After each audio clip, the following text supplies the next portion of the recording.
all the element called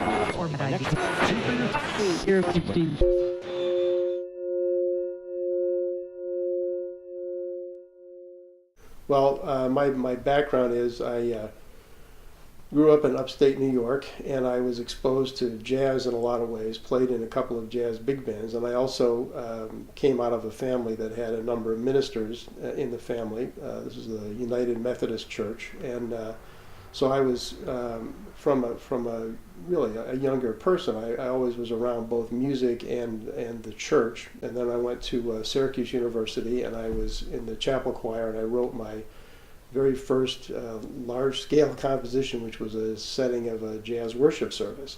I got so carried away listening to this choir singing this music that I had arranged that I forgot where I was, and that I was supposed to then get up, and finally somebody tapped me on the shoulder and said, you got to get up and lead the next part. I said, oh, because it was pretty amazing.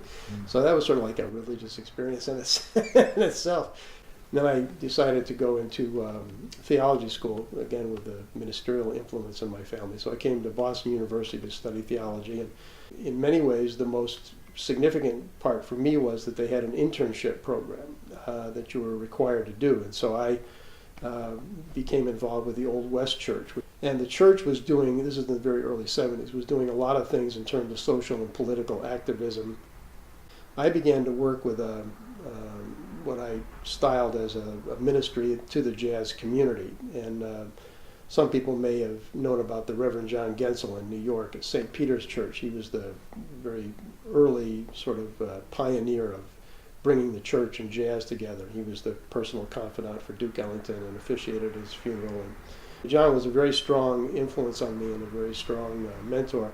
So I thought, well, I'm going to try my hand at this in the circumstance that was in Boston. I just began to do things. We did the Jazz Celebrations series, which was a performance series. It might be liturgies, it might be benefit concerts, it might just be a chance for people to play music, and we tended to veer toward the more creative edge because there was very little place to do that back in those days. There was a real need for this, that there was a way that the church could reach out to help musicians find a place to express themselves. Music is a very spiritual activity, and however you frame that, you can frame that within an established tradition. You can say, well, I look at Buddhism as my source stream, or I look at Protestantism or Catholicism, or you can look at it that way, or you can just say, well, spirituality is really what gives me meaning me being whoever it might be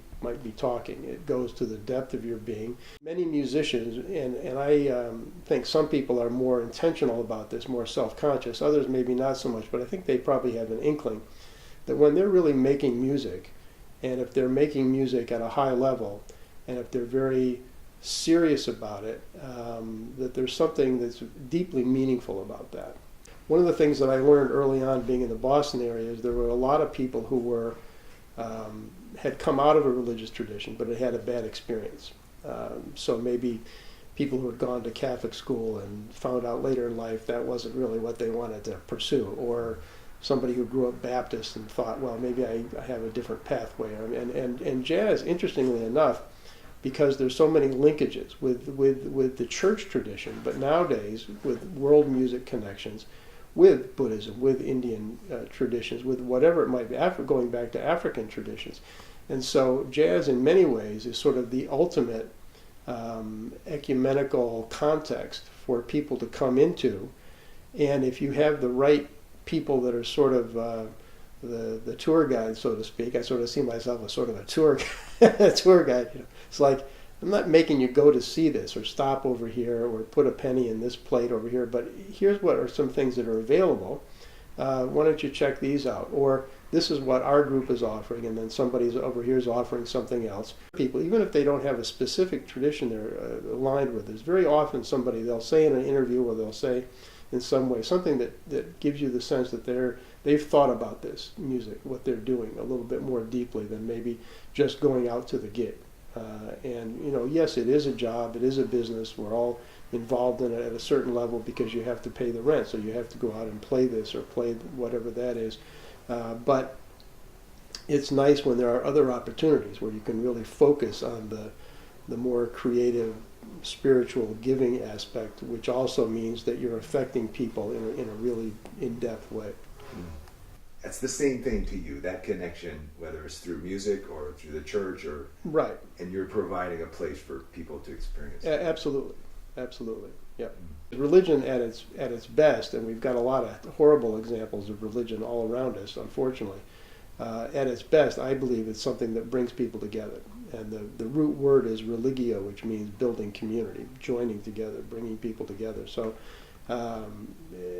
if that can happen, and I'm not saying it happens all the time, but if that can happen as a dimension, as an offering that I can make or that I can help activate in the world, then even at a small percentage, I'm very pleased.